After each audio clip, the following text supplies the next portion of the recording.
So what happens to home prices during a recession? Can we expect for the market to collapse like it did the last time? I think a lot of people are wondering about that. Maybe they're expecting it. And so today I want to unpack some thoughts, share some quick points, and then I want to answer the question, well, what happened in my local market in Sacramento during the past 5 recessions? Okay, whether you're local or not, I think you might ask the question in your market. And so hope this will be helpful. This will be a few minutes. So some deep recession thoughts. First of all, not all recessions are created equal. Okay, some can be very severe and some can, just be a blip on the radar. All right. And so the severity of a recession greatly matters. All right. And so if people are losing jobs, local companies are going under, people are struggling, the rate is going up, then of course we're going to see a greater impact on the housing market. But if a recession is less severe, it's brief, the jobless rate is not increasing much, well, let's not expect to see mega results. All right, so prices don't always decline during a recession. I'll show you this in some graphs. Prices can decline after a recession. Okay, two more things. A recession doesn't mean there's going to be a housing crash. All right, I think a lot of people believe this, but it's simply not true when we look at the stats. And I think that one of the issues is that people expect for the Great Recession to sort of be what we see from now on. But the Great Recession isn't the new template for every future recession. All right, it's not the new pattern. It's not the new thing that we'll see every single time in the future, right? And so think about your favorite sports team. They have a lousy performance. Well, just because they performed lousy, they had an embarrassing loss, it doesn't mean that they're going to lose that way every single time in the future. All right. See if you like that analogy or not. But here's an image by CoreLogic. I love their statement here. It says recession does not equal housing crisis. So that's really good. But here's a graph. It shows home prices have actually appreciated during 3 out of the past 5 recessions. Now, I have two issues with this image. I like it, but I'll say number one, the focus is on United States data. And, you know, national data may not reflect what any local market shows. And so this is only so valuable. But secondly, and maybe more importantly, it says that home prices have appreciated during 3 of the past 5 recessions. Look, a recession can be really brief. And so if we only focus our stats on during a recession, I think we're missing something important because we also have to ask, well, what happens after a recession? What was happening before? Okay.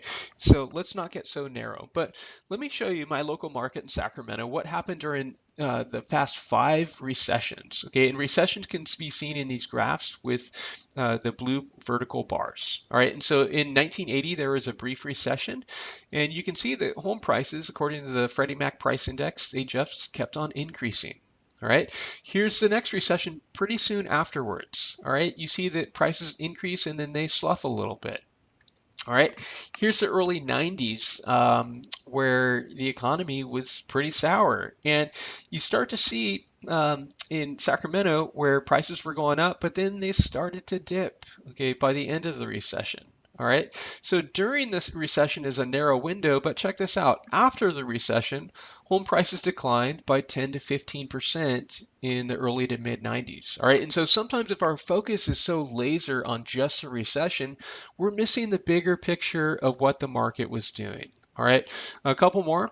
You can see in the early 2000s, prices just kept moving on up despite a recession. Okay, so a recession isn't the silver bullet. It's not the trump card. It's not the final say for what happens in a housing market. There's so many other things that are driving value, whether mortgage rates or inventory, cash investors, consumer confidence, wage growth, jobs, etc. All those things. And so a recession isn't the magic bullet.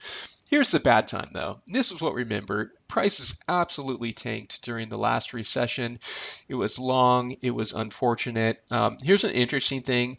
You see that prices actually began to turn around for a brief stint at the end of the recession. And why? Well, we had a federal tax credit that sort of stimulated the housing market.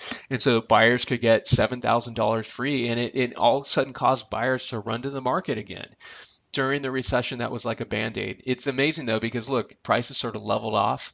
As soon as the tax credit expired, boom, we still see decline afterwards. Okay, so here's an interesting thing to think about though, because you can see home prices in Sacramento have actually increased. Okay, they've gone up about 10 to 15% over the past 20 years. There's about 230 extra square feet now compared to 20 years ago. Homes are simply larger, but here's my point. During the recession, we actually saw that consumers were purchasing smaller sized homes. All right. And this is amazing. There's tens of thousands of data points here.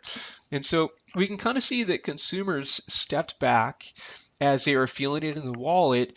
They no longer were purchasing larger homes. Okay, and so this is important for real estate agents or homeowners you're planning on selling during a recession. Even if prices aren't tanking, you got to remember that if people tighten up their wallets, gas prices are going up and, so many other things going up, well, then they might pull back a little bit and say, we'll buy maybe a little bit more modest house. And so all of a sudden that 6,000 square foot house might stand out like a sore thumb. It might be less marketable. And so we always have to consider when discussing value, what is this home worth in the context that it's selling? Okay, so remember that. For reference, here are stats from the National Association of Home Builders, and you can see a similar dynamic where builders built smaller homes during a recession. Okay, that should be right there. And so you can kind of see that it's a very normal thing according to builders for builders to pull back and cater towards consumers who are pinching their pennies more. Interestingly enough, right now lately builders have been building smaller homes, not because of a recession, but the idea is to help millennials afford to get into the market. Okay, and we're talking about homes that, are 100, 150 square feet smaller, not a huge difference. Something to watch for, something to pay attention to.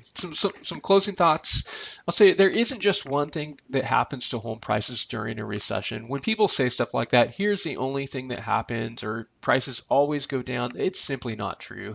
Okay, sometimes prices actually rise through a recession and other times they decline. Okay, just like that CoreLogic image, I think we see a similar thing in Sacramento. You probably see it in many markets across the country where it's not just one thing.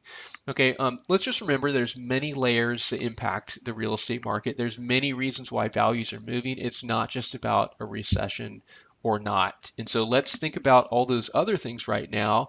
How is consumer confidence and what's happening with affordability? Because these are issues. Where are prices at, especially after we've had 8 years of price growth already. All right, so hope that was helpful. Thanks for watching. If you liked it, give it a thumbs up.